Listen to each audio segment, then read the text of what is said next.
Against time for Belgium and France as the nations battled to rescue Dexia over the weekend.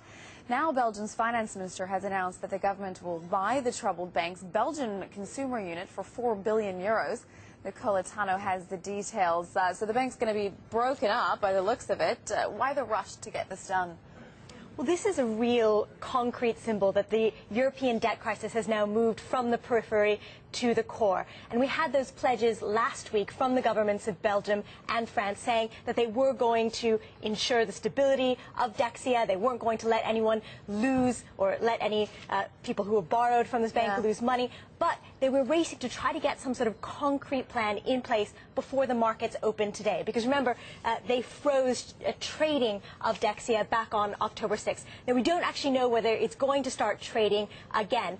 But we do have some details of this plan. Dexia's board met yesterday, starting around 3 p.m. They met through the night, and we've now had statements from both the governments of Belgium and France, and of course Dexia's board. But just to give you a sense of what's at stake here, the assets of Dexia are over €500 billion. That's more than the combined assets of the entire Greek banking system, and it's more than the bailouts of the Irish banks over the last 2.5 years. But one group of people who may not be helped by this bailout is shareholders. Shares of Dexia fell 17% on October 6th alone.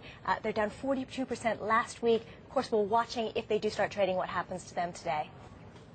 So we know what we know so far is just the basics of how they're gonna break it up. That's right. We have the broad outlines of the plan now. There have been statements from the Belgian government in combination with the French government and also from the board. So we do know that there's going to be, that Belgium is going to pay $4 billion for Dexia's Belgium consumer unit. Now that's not controversial.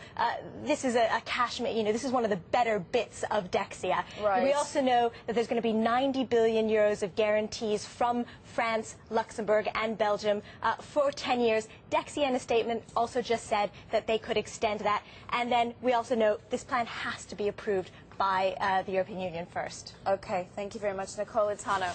Well, France is